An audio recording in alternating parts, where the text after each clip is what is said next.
What happens when your own daughter calls the police on you in the house you paid for? How do you answer when the officer looks at you like a stranger and your son-in-law smiles behind him? 2 weeks ago, I walked up to my daughter's front door as a father and left in an ambulance as a problem, and that was exactly the moment my plan really started. Before we dive deeper into this story, I have one small request. Please subscribe, drop a like, comment, and hit that hype button to boost this channel so more people can discover these incredible stories. My name is Ryan Cole, and 2 weeks ago I learned how fast your own family can turn you into a stranger. That morning started like many others. I was in the kitchen, making coffee with my left hand and rubbing my right shoulder. It still gets stiff when the weather changes. My wife, Karen, moved around the room with tight, quick steps. She put food into a small cooler and folded clothes into an overnight bag. The sound of zippers and plastic bags filled the silence between us. She said she wanted to stay a few more days with our daughter Emma and our son-in-law Luke. She said Emma was tired and needed her mother. She did not say that Emma wanted me to stay away, but I could feel it in every pause. Karen told me it might be better if I did not come this time. She spoke in a soft voice like she did not want to wake something up inside me. She said Emma was stressed, that the baby was due soon, that they needed a calm space. I said I understood. I even smiled and nodded. I did not raise my voice. I did not argue. I just watched her move around the kitchen, avoiding my eyes every time she passed by my chair. I knew this pattern already. When our daughter has feelings, Karen brings them to me as instructions. Karen kissed my cheek in a quick, distracted way and said she would call me when she arrived. I carried her bag to the car. She got in, waved, and drove away down our quiet street. When the car turned the corner, the house felt wide and empty. I stood in the doorway a long time. The coffee on the table had gone cold. After a few minutes, I picked up my cup and sat down. I have always tried to act like a calm man. It is how I did my work as a civil engineer. Buildings stay up when you do the math, not when you shout at the concrete. I use the same rule for people. So I sat there and thought. I thought about the short messages from Emma during the last week. Short, dry lines. She said she was tired. She said she was not in the mood for talk. She said she needed space. I also thought about the way she used to call me 3 times in one day, when she was in college and needed help, or just wanted to talk. As I sat there, a simple idea formed. I did not feel sudden anger. I felt something much colder and lighter, like a line in a plan. I decided I would still visit. I would not stay long. I would bring food and small gifts for the baby. I would show my face like a father, not a problem. If Emma truly did not want to see me, she could tell me herself. I finished my coffee, packed a few things into a shopping bag, and took a slow breath as I locked the front door. The drive to Emma's house took about 40 minutes. The sky was clear. The radio played quietly, just enough to fill the silence. On the passenger seat, the bag leaned against the door. There were some fresh fruits, a few easy meals they could heat in the oven, and a soft blanket I had chosen myself. I remembered the day Emma picked out a cheap blanket with cartoon animals when she was 5. She walked around the store with it over her shoulders and told me it felt like a shield. I kept that picture in my mind as I drove. Emma and Luke live in a newer neighborhood, all fresh paint and young trees. The houses look similar, but their driveway always has Luke's shiny company car in it. When I turned, they said I could not accept boundaries. They said I might show up without warning and cause trouble. They said they were worried about the baby and that they had told people not to engage with me if I came by. Nora looked uncomfortable as she repeated all this. She kept saying she did not know me and did not want to judge me. She just thought I should know what had been said. I listened in silence. I did not try to defend myself to her. What could I say? That I raised that same daughter alone for years, that I paid for her school, that I used to sleep 4 hours a night so she could have a backpack with no holes in it? Those facts did not fit into a quick sidewalk talk. I simply thanked Nora for telling me. I told her I did not want to make trouble. I also said I had brought food and a blanket, and that I only planned to stay a few minutes. Nora looked at the bag in my hand and then back at the house. She seemed torn. She said quietly that she had never seen me before, only heard about me, and that I did not look like someone who wanted a fight. I shrugged and said that maybe people change stories to make themselves feel safer. She gave a small, sad smile and said that might be true. Then she stepped back and let me walk toward the front porch. Their front yard was neat, 2 small bushes at the edge, a welcome mat with a light pattern, the kind of place a couple builds when they want to show the world they are doing well. I walked up the steps slowly. My right knee complained, like it always does on stairs, but I am used to that. I could feel Nora's eyes on my back. I pressed the doorbell and waited. Voices came faintly from inside. I heard Emma's tone before I heard the words. She sounded tense. Then I heard my name in her voice. There was a pause. Footsteps. The lock clicked. The door opened a small amount, just enough for Luke to stand in the gap. He did not greet me. He did not even fake surprise. He looked past me toward Nora's yard and the street as if checking who might be watching. Then he turned his face to me and spoke in a louder voice than he needed. He said I should not have come. He said Emma was upset. He said I did not respect their space. I held the bag up a little and said I only wanted to drop off some food and a blanket. I said I would be happy to leave after that. I kept my tone even. I did not step closer. Luke shook his head and said I was doing this again, whatever this meant in his mind. He said I could not accept that Emma was grown and needed distance. He made sure his voice carried out to the neighbors. Emma appeared behind him in the narrow space of the door. Her eyes were red, like she had been crying. She did not look at me directly. She stayed half behind Luke's shoulder. She said in a small voice that she needed me to go. She said every time I came, she needed days to calm down. I wanted to ask her when that started, this version of history. I wanted to remind her of all the nights she called me, desperate for help, and I came the same hour. But I did not say any of that. Luke then raised his voice one more step. He said he already called the police. He said he told them I was on the way and that I would probably show up and refuse to leave. He said this loudly, almost like a public message. I could feel the air change on the street. A car door closed somewhere. A curtain moved in a window. The word police draws eyes. I felt a sharp sting in my chest, not from fear, but from the insult. My own son-in-law talked about me like that in the house I helped them get. Still, I did not argue. I took a small step back to show I had no wish to force my way in. My foot found the edge of the top stair without looking. The concrete there is a little uneven. My heel slid. The world tilted in a sudden, clumsy way. I tried to catch myself, but my arm was full with the grocery bag. My other hand grabbed air. My body went backwards down the short set of steps. I remember the sky, clear and flat above me, and then the hard impact of the walkway under my right side. My elbow and shoulder took most of it. Pain shot up to my neck. The bag flew and landed on the concrete. Fruits rolled across the path. For a moment I could not move. The breath was gone from my chest. I heard Emma give a sharp sound from the doorway. I heard Luke say something about me throwing myself around. I heard Nora's voice closer now, asking if I was all right. The concrete felt warm under me. My right arm screamed when I tried to push up. A few minutes later, the police car turned onto the street. Blue and red lights bounced off the clean windows of the houses. The car stopped near the curb. Officer Carlos Mendes got out, adjusted his belt, and walked toward us with the calm step of a man who has seen too many strange family scenes. He looked first at the standing figures on the porch, not at the man on the ground. Luke went to him at once. He spoke fast. His hands moved as he talked. I could not hear every word, but I caught phrases. He said I had shown up again. He said Emma was frightened. He said he had warned me before. Emma stood next to him, wiping at her face. Nora stood on the sidewalk, arms crossed, watching. Finally, the officer walked over to me. He asked if I was hurt. I told him my arm felt bad, and my side too. He suggested I let medical staff check it. Then he asked if I understood that my daughter wanted space.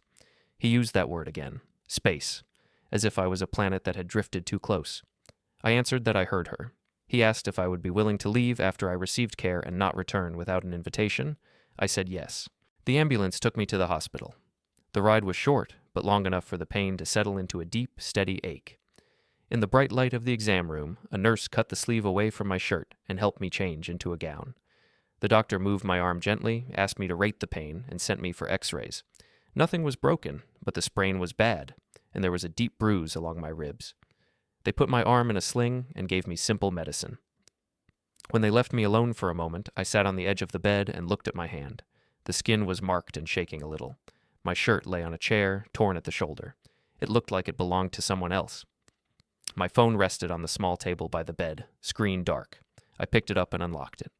For a long second, I just stared at the list of names. Then I opened my messages and chose one contact. Grace Park, my lawyer, my friend. I wrote one simple line and sent it. After that, I sat back, closed my eyes, and let the quiet of the room sink in. On the way back from the hospital, the world outside the car window looked strange. The streets were the same, the houses were the same, but I felt like I had crossed some invisible line. My arm throbbed inside the sling.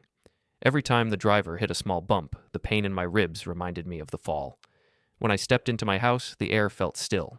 Karen was still at Emma's place, of course. It was just me and the quiet. I put the discharge papers on the kitchen table and set the small pill bottle beside them. The doctor had told me to rest. That part sounded easy. The part where I had to live with what happened on that porch did not. I warmed some soup from the fridge with my left hand. It took longer than normal. The spoon felt heavy. I sat down and tried to eat, but each bite turned slow in my mouth. The house was full of small sounds, the clock on the wall, the fridge humming, the wind at the windows.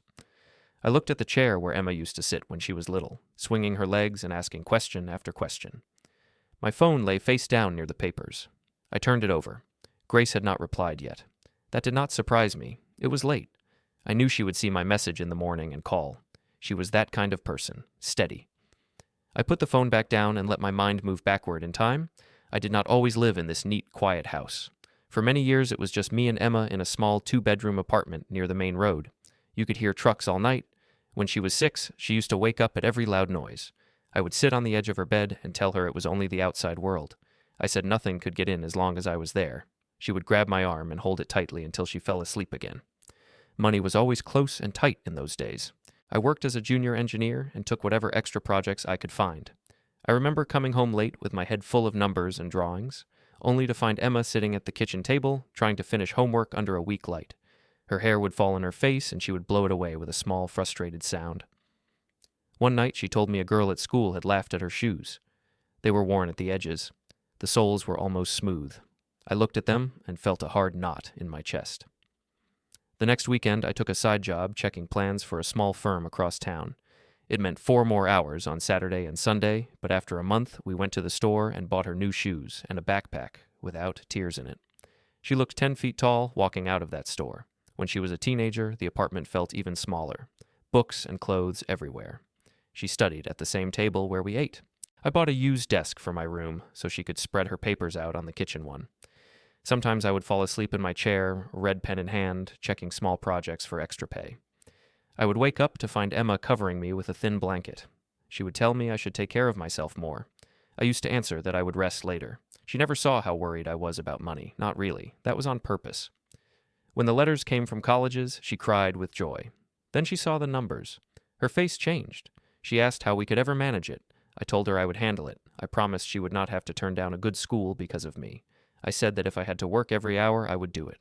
In the end, I did not have to work every single hour, but it felt close. I took out a modest loan. I accepted extra contracts, sometimes from firms I did not even like, just because they paid on time. I remember eating cheap food in the office late at night so I could send her an extra bit of money for books. She always said she would pay me back one day. I always told her she paid me back every time she kept going. At her graduation, under a big white tent, the school played music and everyone cheered. I clapped until my hands stung when she walked across the stage in her cap and gown. Karen and I took photos with her between us, her arms wrapped around our shoulders. That night, Emma thanked me for everything. She said she could never have done it without me. I believed her. I believed we were on the same side. The first time Grace and I talked about a trust was shortly after that. I had worked for the same company long enough to receive a good payout when a big project closed. I met Grace in her small office downtown. She had a pile of files on her desk and a calm look in her eyes. She asked me what I wanted to do with the money. I told her I wanted to make sure Emma would be secure even after I was gone or too old to manage things.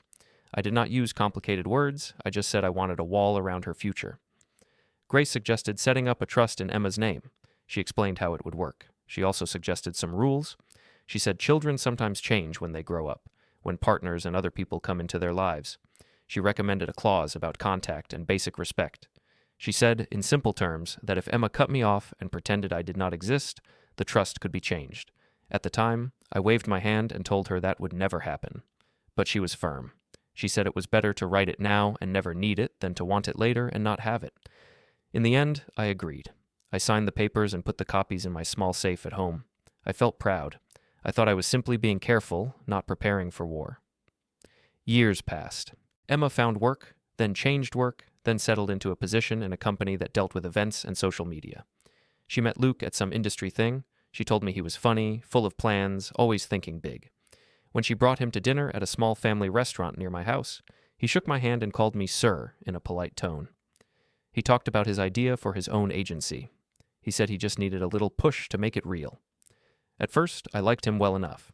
He knew how to make people feel noticed. He asked me about my work and said he respected building engineers because everything else depends on you. But even then, I could sense something. He liked shortcuts. He talked more about image than about substance. He spoke of brands and stories, more than about the actual service his agency would give. A year later, he and Emma came to me with a plan on a neat printed sheet. Luke wanted to start his agency and needed capital. They asked if I could help. I studied the numbers and did not like some parts, but I could see Emma's hope. I told them if I helped, it could not be a casual gift. It had to be a formal loan with terms and dates. Luke agreed quickly, almost too quickly. Grace drew up a simple contract. It stated how much I gave, when he had to start paying it back, and what would happen if he did not. We all signed it. I placed my copy in the safe next to the trust papers. For a while after that, things seemed fine. Emma called often to tell me how the agency was growing. Luke posted shiny photos online of clients and offices. When they wanted to buy a house, they asked my advice. I went with them to see the place on Brookside. Luke said it was perfect for their brand. I looked at the structure and the foundation. I liked it for more practical reasons. The purchase structure ended up more complex than they knew. Grace suggested buying through a small company, an LLC, with me as the owner for now, for tax and risk reasons. Emma would be a future beneficiary, not a current owner. Emma did not fully understand the details, but she trusted me. Luke trusted the idea of getting the house. They moved in, and I watched them carry boxes up the path, feeling proud and tired at the same time. Slowly, small changes crept in. Calls from Emma became shorter. She started to speak more about pressure, image, and what other people thought. Whenever I brought up practical advice, like saving more or reading the loan terms again, she would sigh and say I worried too much. When she needed help with something big, she still called, but the thank yous became lighter, almost automatic. At family dinners, I started to notice Luke's jokes. They grew sharper over time. One evening, we sat in that same family restaurant near my house. The air smelled of fried food and coffee. Karen and I sat opposite Emma and Luke. He talked about clients who delayed payments and a pitch he wanted to make. Then he leaned back, grinned, and said in a loud voice that at least they had me as their personal bank. I remember the way he said it, like I was part of their business plan, not their family. He said that once the old generation let go of the paperwork, they could finally move fast. Emma laughed at the joke. She did not correct him. She did not say I was more than that. Karen stared at her plate. I felt the sting, but I did not react. I told myself he was just nervous, just talking. I paid the bill. Over time, the space between us grew wider. Emma started using words like boundaries and emotional load in a way that felt less like care and more like a shield. When I tried to visit, she often said it was not a good time. When I asked about the loan, Luke always said the market was hard and that they just needed a bit more time. I told myself to be patient. I had always been patient. Back in my quiet kitchen that night after the hospital, I let all these memories pass through me like old scenes in a film. My arm pulsed under the sling. I swallowed a pill with water and leaned back in my chair. My phone buzzed on the table. It was a message from my niece, Sophie. She had added a link and a short line. She said I should see what people were saying. I tapped the link. A short video opened. It looked like a clip from some casual party or gathering. Music in the background, glasses in hands. Luke stood in the center of the frame, talking to a small group around him. Emma was at his side, smiling. Luke was telling a story. His words were not clear at first, then the sound sharpened. He said some people only mattered while they were paying the bills, and that once the money and paperwork finally changed hands, those people should step aside and keep quiet. The group laughed. Someone off camera asked if he meant his old man. Luke smiled and raised his glass. Emma did not correct them. She did not say it was a joke. She just stayed there, smiling beside him. I watched the clip twice. I stopped it on her face. Then I locked my phone and set it down. My kitchen felt smaller than the old apartment ever had. I sat there with the pain in my arm, the memory of the porch, and the clear picture of where I really stood in their story. Karen came home the next morning. I heard her keys in the lock before I saw her. I was sitting at the kitchen table again, my sling resting on my lap, a cup of tea growing cold in front of me. When she walked in, she looked tired, like she had not slept much. She put her bag down without looking at me, then finally turned and saw the sling. For a second, her face softened. She asked what happened. I told her I fell on the steps at Emma's house. I said the doctor had checked everything and that nothing was broken, but that I needed to rest my arm for a while. I waited for her to ask how or why I had fallen, but she did not. Instead, she told me that Emma was very upset. She repeated that Emma was shaking after I came. She said I should not have gone there. I asked gently if she had heard what I was doing when I arrived, or what Luke had said to me on the porch. She waved her hand and said that did not matter right now. She said Emma was under a lot of pressure and that I should think about her state first. Then she said something that settled deep inside me. She said that if I really loved Emma, I would stay away for good. I listened carefully to her words. In her mind, love meant distance and silence from me. She wanted me to accept that I was the problem, because it was easier than asking Emma hard questions. Part of me wanted to shout, to tell her what Nora had said, to remind her how many years I carried Emma's world on my back. But the larger part of me stayed quiet. I could feel something hard and clear form inside my chest, like a straight line drawn on paper. I simply nodded and told Karen I understood her opinion. She went to the bedroom to unpack. I stayed at the table a few minutes, staring at the spot where Emma used to sit. The house felt different now, as if the same walls held a new story, one I had not agreed to. I stood up slowly and walked down the hallway to my home office. The office is a small room. There is a desk by the window, a chair that squeaks if you lean back too far, and a filing cabinet and safe on the wall. I have always liked this room. It is where I keep order in my life. Plans, bills, drawings, and later, important papers like the trust and the loan. For a long time, I used this room to build a future for Emma. That morning, I stepped inside and closed the door behind me. I sat down at the desk. With my left hand, I reached for the small key hook under the shelf. The safe key still hung there on its ring. I held it, feeling its weight. I thought about the trust documents Grace and I had signed years ago, about the loan to Luke's agency, about the title to the house on Brookside. I had always seen those things as gifts and tools for my family. Now I began to see them as something else: structure, leverage, rules on paper that did not bend just because feelings changed. I stood up and went to the safe in the corner. My right arm hurt when I moved, but I managed with my left. I put the key in, turned it, and opened the door. Inside were neat stacks of folders, each with a clear label in my careful handwriting. I pulled out 3 of them and set them on the desk. The first folder was marked House 214 Brookside title. The second read Emma Cole Trust. The third, a little thinner but just as important, was labeled Loan Luke Brooks Agency. I did not open them yet. I just looked at the names on the covers and let the meaning sink in. These were not stories told at parties or to neighbors. These were facts written and signed. They did not care about who cried harder or who spoke louder. As I stood there, another memory came back, of a day in Grace's office. It had been warm back then. I remember a small fan on the shelf moving the papers on her desk. She had called me in after I said I wanted to set up the trust. She asked many questions that day. She wanted to know how I saw my future and Emma's future. I said I hoped Emma would always want me in her life. I said I could not imagine her cutting me off. Grace listened and nodded, but did not let the lawyer in her step aside. She told me firmly that people change under stress, under influence from partners, and under the weight of money. She suggested we include a clear condition in the trust. She called it a respect and contact clause, but she explained it in simple language. She said that if Emma ever chose to erase me on purpose, to pretend I did not exist, or to present me as a danger without cause, then I should have the right to change where the trust money went. She told me it was not about punishing a child. It was about protecting me from being used and then thrown away.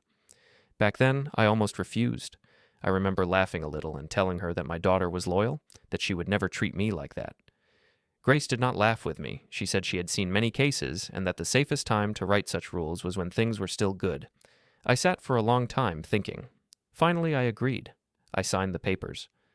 I remember seeing my own name and Emma's name together on the trust, feeling a warm pride as I added my signature. I thought I was simply building a stronger safety net for her. That morning in my small office, that scene replayed in my head with a bitter edge. I thought about Emma calling someone else her real family in front of a crowd, about Luke's jokes, about the story they were telling neighbors and the police. It fit the exact picture Grace had described as danger years ago. I had refused to imagine it then. Now I did not have to imagine it. I had lived it on that porch. I sat back down and opened the Emma Cole Trust folder. I did not read every line. I did not need to. I knew the main structure. I flipped until I saw the section with Grace's handwriting in the margin from that day, a small note reminding us of the condition. The words on the page were calm and firm. They did not shout. They simply stated cause and effect. After looking at the trust file, I opened the folder for the house.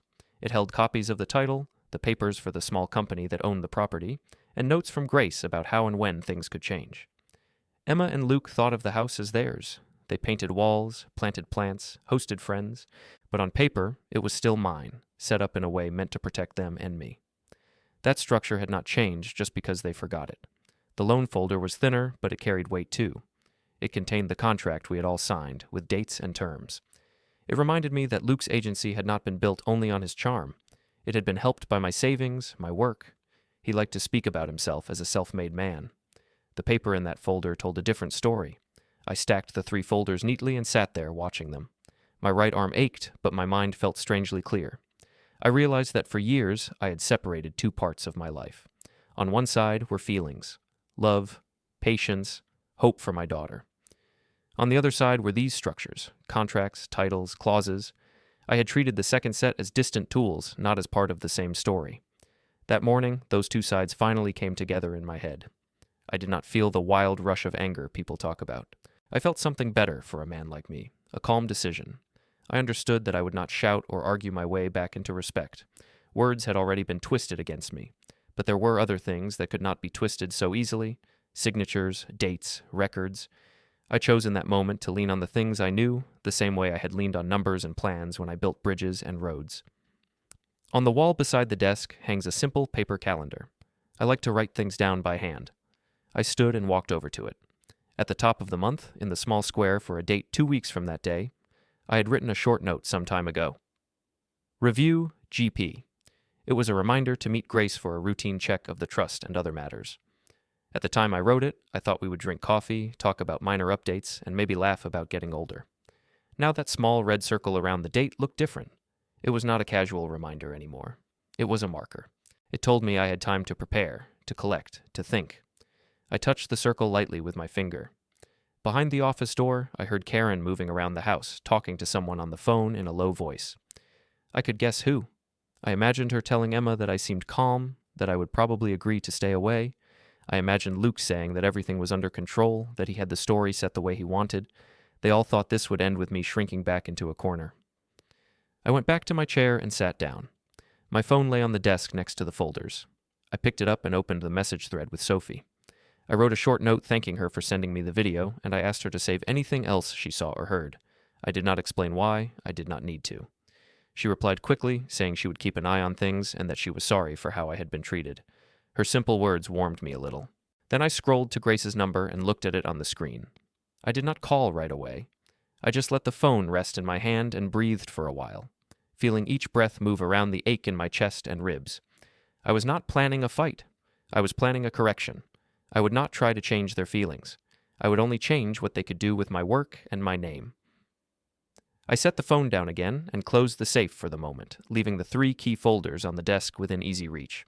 The office felt smaller, but in a good way, like a workshop where every tool finally had a clear purpose. I called Grace that afternoon. I waited until Karen went out to the store so the house was quiet. My hand shook a little as I pressed the call button, but my voice sounded calm when she picked up. I told her there had been an incident at Emma's house, that the police had come, and that I was back from the hospital with my arm in a sling. Grace listened more than she spoke. That was her way. She let me tell the story in order. I described the visit, the warning from Nora, the way Luke raised his voice on the porch, and the fall down the steps. I told her what the officer had said at the scene, and how I had agreed to leave and not return without clear invitation. I also mentioned that Emma had sent me a message afterward, telling me never to come back at all.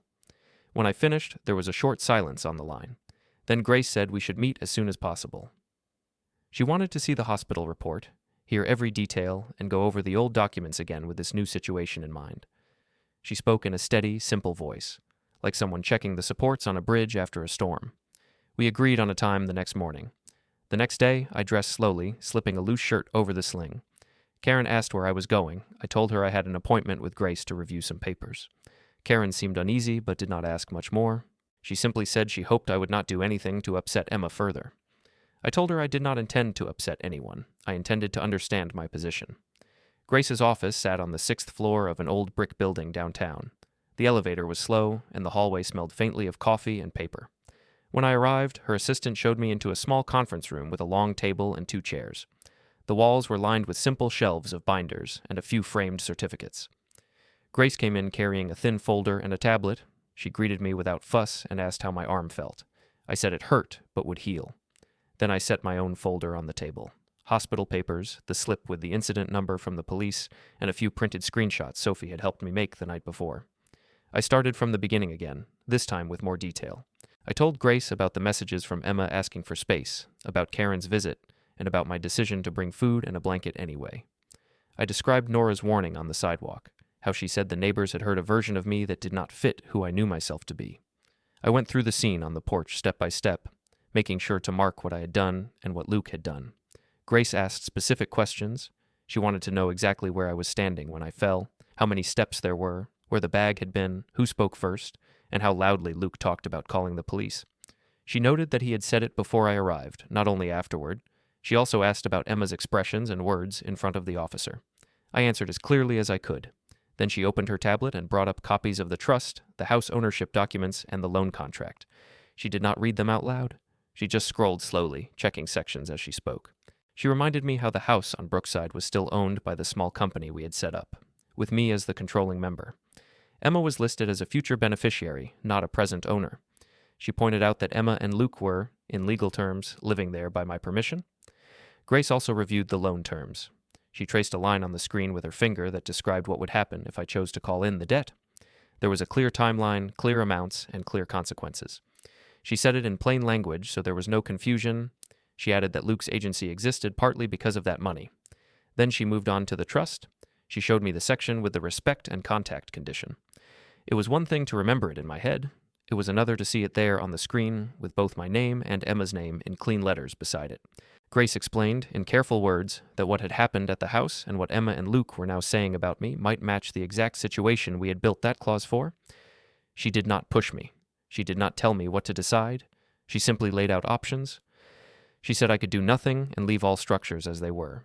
She said I could make a report about the porch incident, add my own statement to the police file, and then watch what Emma and Luke did over time. Or, she said, I could start a more complete adjustment. Record what happened, gather support from witnesses like Nora, and then use the tools we had built years ago to protect my name and my work. I sat there and listened. My arm throbbed. My chest felt tight, but not from fear. It was the feeling of standing on a high platform and looking down at the path you had built for someone, seeing that they had used it to walk away from you. I told Grace I did not want to hurt Emma. I said that even now, that was not my goal. I did not want to punish her. I wanted to stop being used and painted as a problem. Grace nodded and said that was exactly why these structures existed. They were not weapons. They were boundaries in a world that else runs on stories and feelings. She said people could say what they wanted in front of neighbors and friends, but paper and records told a different story, one that stayed steady. She also said that if Emma chose to step back from me, that was her right as an adult, but she did not have the right to step on me while taking what I had built. By the end of the meeting, we had a simple plan, even if we did not call it that. I would request my own copy of the police incident report. I would keep the hospital records organized. Grace would review the trust and draft possible changes, with no action taken yet, only prepared. She would also look at the house company structure and see what adjustments were legally clean if I chose to make them. We did not set any dramatic deadline. We just created a path I could walk down if I chose. After I left the office, I did not go straight home. Instead, I drove to the small park near Emma's neighborhood, the one with benches facing the playground. It was a place I used to take Emma when she was small. She would climb and slide while I sat on the bench with rolled-up drawings under my arm, watching her run.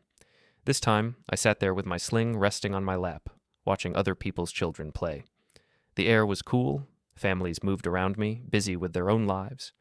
After a while, I heard footsteps and looked up. Nora was walking toward me, holding a paper cup of coffee. She had agreed by message to meet me here. She sat down on the bench a small distance away, not too close, as if she did not want to make assumptions. She asked how my arm was. I told her it hurt, but it would heal. I thanked her again for warning me that day, before I went up to the house. Then I told her I needed to ask her some questions and that I would understand if she did not want to get involved any further. Nora looked out at the playground as I spoke. She said she did not like conflict, but she also did not like seeing stories twisted in front of her eyes. She told me again about how Emma and Luke had been talking about me in the days before I came. They had said I could not accept distance, that I might appear and refuse to leave, that they might need to call the police to handle it. She said they used those words at barbecues and in small front yard talks. She thought it was unfair, since she had never seen me, only heard their side. I asked if she would be willing to write down what she heard and saw, the conversations before that day, her warning to me on the sidewalk, and what she witnessed on the porch and steps. I said it might matter later if people asked what really happened. I promised I was not planning anything outside the law, I just wanted to make sure it was not my word alone against theirs. Nora thought for a moment. Then she said she would do it. She said she believed in being fair, even if it made neighbor relations tight for a while. She pulled a small notebook from her bag and wrote a few notes while we sat there. She said she would go home, type it properly, and send it to me and, if my lawyer asked, to her as well. Her shoulders looked tense, but her voice stayed steady. We sat in silence for a few minutes after that. I watched a small boy fall on the grass and then stand back up, brushing off his knees. The simple scene calmed me. When Nora left, she put a hand on the back of the bench for a moment and said she was sorry I was going through this, especially with my own child. I thanked her and told her I was grateful someone was paying attention. On the drive home, I did something I used to avoid. I pulled the car into a quiet side street and stopped.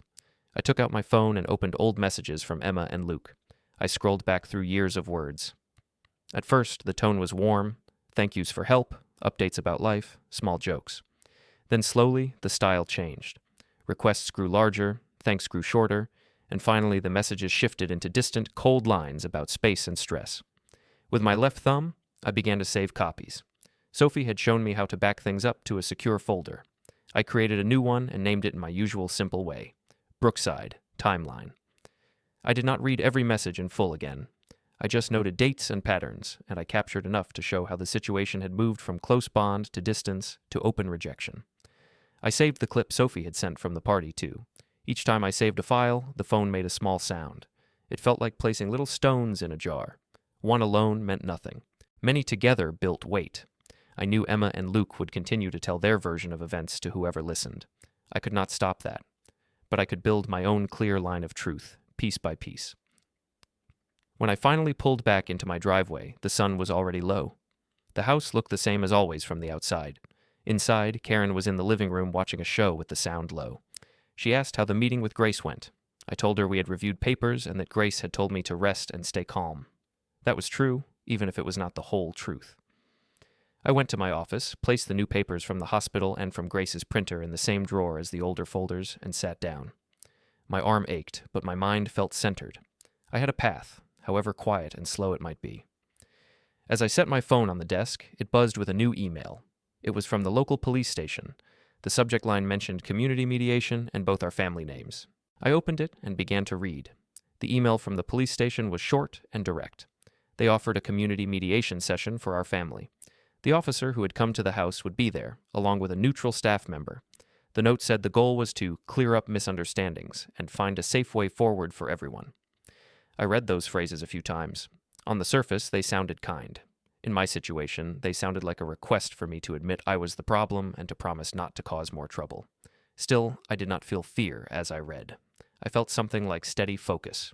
This session could be a place where stories would be told in front of someone who cared about facts.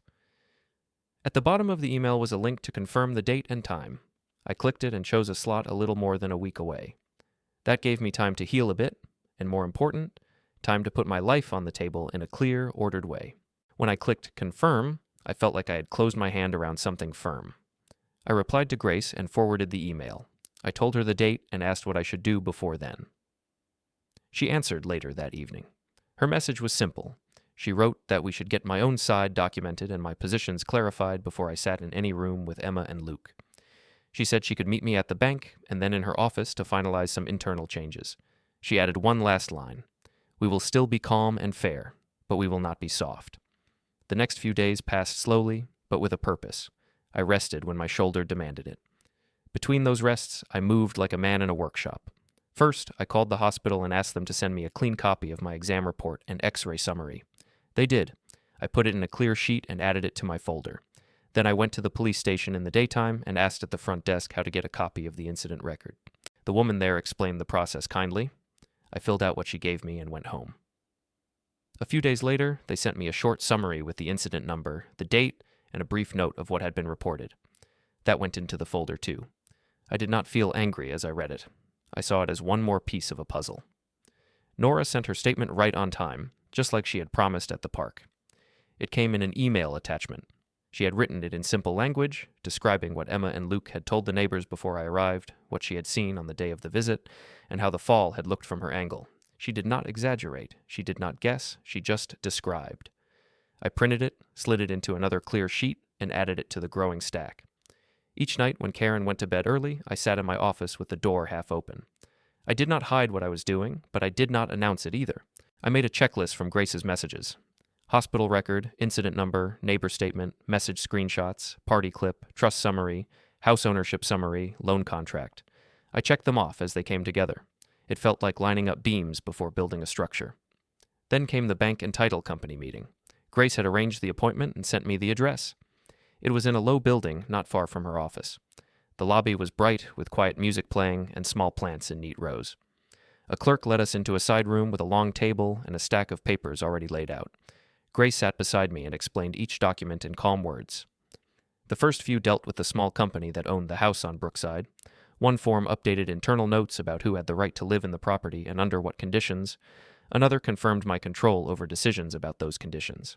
The details were written in careful legal terms, but the sense was clear. I was moving the house one step further out of the reach of false stories. The next papers were about the trust. Grace did not change anything fully that day.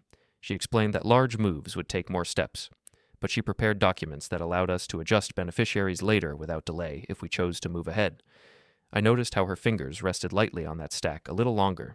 She reminded me again that this was not a revenge tool. It was a way to stop being treated as an endless resource by someone who no longer saw me as part of her real life. The last document I signed at the bank was a simple instruction for my records related to the loan. It did not call in the debt yet. It lined up the pieces so that when Grace sent the formal notice, everything would be clear and traceable. I signed each page with my left hand. My writing looked less smooth than usual, but it was still mine. When we finished, the clerk took the stack away and left us alone for a moment. Grace turned to me and asked how I felt. I told her I felt like a line had been drawn. Before, my help had no clear edges. It spilled into every corner of Emma and Luke's life. Now those edges were firm. What was mine was written as mine. What they might lose if they kept treating me this way was written as theirs to lose. Grace nodded. She suggested that before the mediation, I gather everything into a single, simple folder, one for the event at the house and one for the long-term structure. She wanted me to be able to walk into that room carrying clear, organized facts, not messy piles of pain. I agreed. Back at home, I took her advice seriously. I bought 2 plain folders in a strong red color from the store. On the front of the first, in careful letters, I wrote, Porch Incident, Records. On the second, I wrote, Support Provided, House, Trust, Loan. I did not label them with Emma's name or Luke's. These were my records. Into the first folder, I placed the hospital report, the incident summary from the police, Nora's statement, and a short written note from me describing what happened in my own words. I kept the language calm and direct, like an engineer writing a report on a crack in a bridge. Into the second folder, I put the trust summary that Grace had printed for me, the house ownership summary for the Brookside property, and my copy of the loan contract with Luke's agency. I added a few simple notes on separate sheets. What year I had helped with Emma's tuition, the year I set up the trust, when the loan had been given for the agency, and the approximate amount of extra projects I had done in those years to make it all possible. I did not write those numbers to make anyone feel guilty. I wrote them so I would not forget my own effort when people tried to tell a different story. During these days, Karen watched me with worried eyes. One evening, she stood at the office door and asked again what I was planning. I told her the truth, but in a soft way. I said I was organizing my records so I could speak clearly at the mediation. I said I did not plan to raise my voice or accuse anyone unfairly. I just wanted the people in the room to see the full picture. She said Emma was nervous about the meeting. She said Emma was afraid I would attack her. I answered that I had never attacked anyone in my life, and I did not plan to start now. I said that if anyone in the room felt exposed, it would be because of their own actions, not because I made up anything. Karen did not seem fully comforted, but she had no clear reason to tell me to stop. I had not broken any rule. The night before the mediation, I laid out my clothes with care. I chose a clean shirt that fit over the sling without pulling. I polished my shoes until they looked as they did years ago when I went to important project meetings. I checked the folders one last time, making sure each paper was in its place. Then I set them by the front door next to my keys. Sleep came slowly. My shoulder ached. My mind replayed scenes from every part of my life with Emma.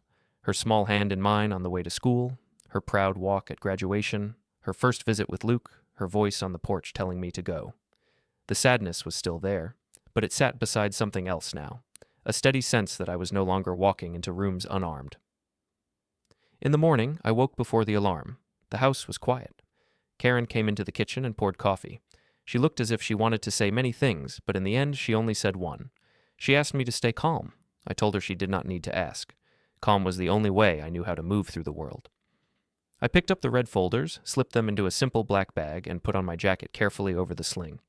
As I walked to the car, the air felt cool on my face. This was not a joyful trip, but it was not one of defeat either. It felt like going to a final inspection of a structure I had worked on for years. The police station was a low brick building with a glass front. I had been there only once before, years ago, to sign a witness statement for a small traffic matter. The parking lot was half full. I found a space, turned off the engine, and sat for a moment, holding the steering wheel with my left hand. I took a slow breath and reminded myself of the simple rule I had used at every tough meeting in my career. Speak clearly, show your work, and let the facts stand. Inside, the air was cool and smelled faintly of coffee and cleaning fluid. A young clerk sat behind the main desk, talking quietly to someone on the phone. When she saw me, she put her hand over the receiver and asked for my name and reason for being there. I told her, and she checked a list. Then she pointed down a short hallway and said the mediation room was at the end, all the way to the right. As I walked down the corridor, I passed a few open doors. In one, an officer typed at a computer. In another, two people sat across from each other, heads bent, speaking in low voices.